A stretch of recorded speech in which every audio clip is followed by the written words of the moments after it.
নমস্কার বন্ধুরা, মেনকা রান্নাঘরে আপনাদের সবাইকে স্বাগত জানাই।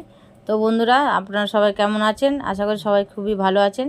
তো আমি আজকে নতুন একটা রেসিপি নিয়ে চলে এসেছি, চিকেন পকোড়া।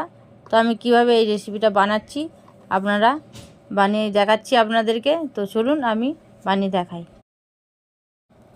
তো আমি এখানে 250 মতন মাংস নিয়ে নিয়েছি, চিকেন। দেখুন, শুধু সলিড মাংসটা, হাড্ডি মাড্ডি নিয়ে নিই। তো আমি এটাকে এইভাবে কেটে নেব মাংসগুলোকে। দেখুন, এভাবে কেটে নিয়েছি ভালো করে ধুয়ে। তো এখানে আমি আদা রসুন আর কাঁচা লঙ্কার পেস্ট দিয়ে দিলাম, একসঙ্গে বেটে নিয়েছিলাম। নুন দিয়ে দিলাম, কর্নফ্লাওয়ার দিয়ে দিলাম 3 চামচ দিয়ে দিয়েছি। এখানে গোলমরিচের গুঁড়ো দিয়ে দিলাম, আর হলুদ গুঁড়ো দিয়ে দিলাম, কাশ্মীর লঙ্কার গুঁড়ো দিয়ে দিলাম, আর সামান্য একটু ধনে গুঁড়ো দিয়ে দিলাম। দিয়ে ভালো করে এগুলোকে মাখিয়ে আমি 5-10 মিনিট রেখে দেবো। রেখে দিলে ভালো করে মজে যাবে, মশলাটাও ওর মধ্যে মিশ খেয়ে যাবে। এই জন্য ভালো করে মেখে আমি 5 মিনিট কি 10 মিনিট রেখে দিয়েছি।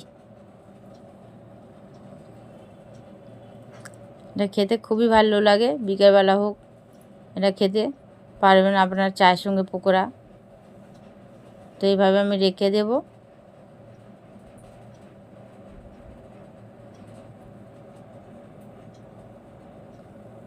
এভাবে আমি রেখে দিলাম, 5-10 মিনিট রেখে দিলাম।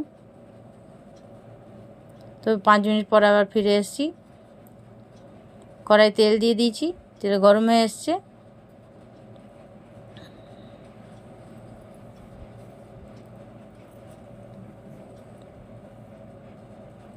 দেখুন, তেলটা গরম হয়ে এসছে। আমি এবার ওর মধ্যে একটা একটা করে পকোড়া দিয়ে দেবো। আঁচটা একদম কমিয়ে রাখবো, বেশি জোরে দিলে পুড়ে যাবে, ওই জন্য আঁচটা কমিয়ে দেবো। দিয়ে আমি একটা একটা করে পকোড়াগুলো সব দিয়ে দেবো। এইভাবে দিয়ে দিতে হবে।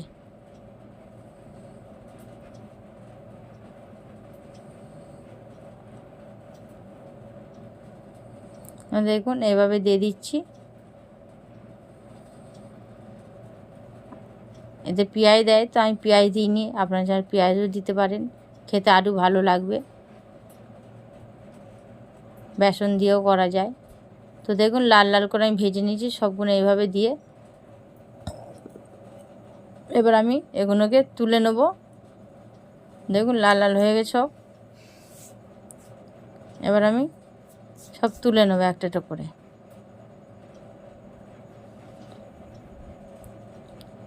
তো আমি তুলে নিলাম। তো দেখুন বন্ধুরা, চিকেন পকোড়া হয়ে গেছে। তা আমার রেসিপিটা কেমন লাগলো একবার কমেন্টে জানিয়ে দিন বন্ধুরা, মনে করে। আর একটা দয়া করে একটা সাবস্ক্রাইব করে দেবেন বন্ধুরা, একটা লাইক করে দেবেন। আর আপনাদের বন্ধুবান্ধব যারা আছে অনেক অনেক করে শেয়ার করবেন।